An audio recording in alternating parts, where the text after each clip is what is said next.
नमस्कार मंडळी. आवाज मराठीच्या या साप्ताहिक बुलेटिनमध्ये तुमच्या सगळ्यांचं मनपूर्वक स्वागत. तुम्ही पाहताय आपली खास सिरीज जुम्मे के जुम्मे. दर शुक्रवारी महाराष्ट्र आणि देशभरातील मुस्लिम समाजातील घडामोडी, यशोगाथा आणि सलोख्याच्या बातम्या आम्ही तुमच्यापर्यंत पोहोचवतो. राजकारणाच्या पलीकडे जाऊन समाजातील सकारात्मकतेचं दर्शन घडवणारी ही आवाज मराठीची एक खास सिरीज आहे. चला तर मग नजर टाकूया या आठवड्याच्या महत्त्वाच्या बातम्यांवर. उद्या 15 ऑगस्ट. संपूर्ण देशामध्ये स्वातंत्र्य दिनाचा उत्साह आहे. याच उत्साहाला चार चांद लावणारी एक बातमी आली आपल्या पुण्यातून. पुण्यातील कसबा पेठेत राहणारं शेख कुटुंब गेल्या 52 वर्षांपासून आणि सलग 3 पिढ्या अतिशय प्रेमाने आणि निष्ठेने तिरंगा तयार करण्याचं काम करते. सुरुवातीला 400 झेंड्यांपासून सुरू झालेला हा प्रवास आज 50,000 राष्ट्रध्वज बनवण्यापर्यंत पोहोचलाय. विशेष म्हणजे या कुटुंबाची मुलं चांगल्या नोकरीला आहेत. घरात कोणतीही अडचण नाही, तरीही पैशांसाठी नाही तर केवळ देशप्रेमापोटी ते हा वारसा जपत आहेत. आमच्या दारात येणारा माणूस हिंदू आहे की मुस्लिम आहे हे आम्ही पाहत नाही, तो फक्त एक भारतीय म्हणून आमच्याकडून झेंडा न्यायला येतो, असं इलियास शेख सांगतात.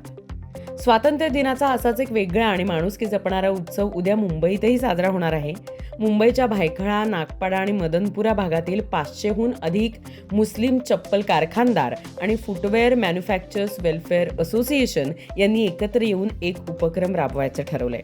ज्या भागात त्यांचा व्यवसाय चालतो तिथल्या माता भगिनींना आणि लहान मुलांना उद्या ध्वजारोहणानंतर तब्बल 1200 मोफत चप्पल आणि सँडल्सचं वाटप केलं जाणार आहे. धर्म किंवा गरिबी श्रीमंती न पाहता केवळ स्वातंत्र्याचा आनंद वाटण्यासाठी राबवला जाणारा व्यापाऱ्यांचा हा उपक्रम काबिले तारीफ आहे. आता वळूया शौर्य आणि शहादतच्या बातमीकडे. गेल्या वर्षी काश्मीरच्या अनंतनागमध्ये दहशतवाद्यांशी भिडताना पोटाला गोळ्या लागूनही धीराने लढणारे आणि बलिदान देणारे जम्मू काश्मीर पोलिसांचे बहादूर डीएसपी शहीद हुमायून भट यांना कालच मरणोत्तर कीर्तीचक्र देऊन गौरवण्यात आलं.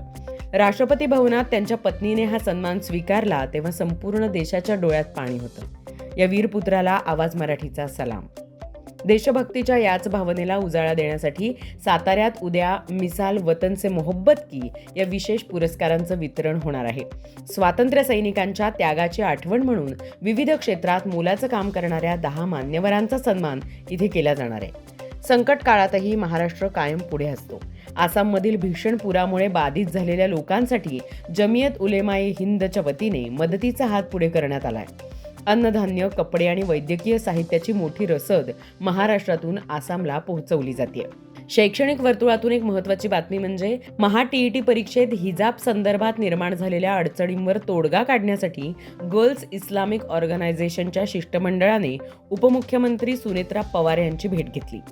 नीट परीक्षेप्रमाणेच इथेही फ्रिस्किंग म्हणजे चेकिंग करून हिजाबधारी विद्यार्थिनींना परीक्षा देता यावी अशी रास्त मागणी त्यांनी केली असून त्यावर सकारात्मक तोडगा निघण्याची आशा आहे. मनोरंजनाच्या दुनियेत बॉलिवूडमध्ये तरुणाईच्या गळ्यातील ताईत ठरलेल्या आणि मैत्रीची व्याख्या बदलणाऱ्या दिल चाहता है या आयकॉनिक सिनेमाला नुकतीच 25 वर्ष पूर्ण झाली आहेत. तर तिकडे जम्मू काश्मीरमध्ये पहिल्या आंतरराष्ट्रीय चित्रपट महोत्सवाचं यशस्वी आयोजन करण्यात येत आहे. तिथे स्थानिक तरुण कलाकारांना मोठा मंच मिळणार आहे. आणि जाता जाता आपल्या विद्यार्थी मित्रांसाठी महत्त्वाची बातमी. मित्रांनो, जमियत उलेमाए महाराष्ट्राच्या वतीने मुंबईत नुकतंच गरजू आणि गुणवंत विद्यार्थ्यांना तब्बल 20 लाख रुपयांच्या शैक्षणिक स्कॉलरशिपचं वाटप करण्यात आलं. यात 350 विद्यार्थ्यांचा फायदा झाला असून विशेष म्हणजे यात 21 बिगर मुस्लिम विद्यार्थ्यांचाही समावेश आहे. चालू शैक्षणिक वर्षासाठी संस्थेने वैद्यकीय आणि शैक्षणिक मदतीसाठी 70 लाखांचा मोठा फंड राखीव ठेवलेला आहे. जे विद्यार्थी वैद्यकीय आणि इंजिनिअरिंग किंवा व्यावसायिक अभ्यासक्रमांची तालीम घेत आहेत आणि त्यांना फी भरायला अडचण येते, त्यांनी जमियत उलेमाए महाराष्ट्राच्या कार्यालयात नक्की संपर्क साधावा. शिक्षणातूनच तरक्कीचा मार्ग मोकळा होतो. तर जुम्मे के जुम्मेच्या आजच्या भागात वेळ झाली इथेच थांबण्याची. सर्वांना उद्याच्या स्वातंत्र्य दिनाच्या खूप खूप शुभेच्छा. हे बुलेटिन तुम्हाला कसं वाटलं आम्हाला कमेंटमध्ये नक्की सांगा. पुढच्या शुक्रवारी पुन्हा भेटू जुम्मे के जुम्मेच्या पुढच्या भागात नव्या बातम्या आणि नव्या घडामोडींसह. धन्यवाद. जय हिंद.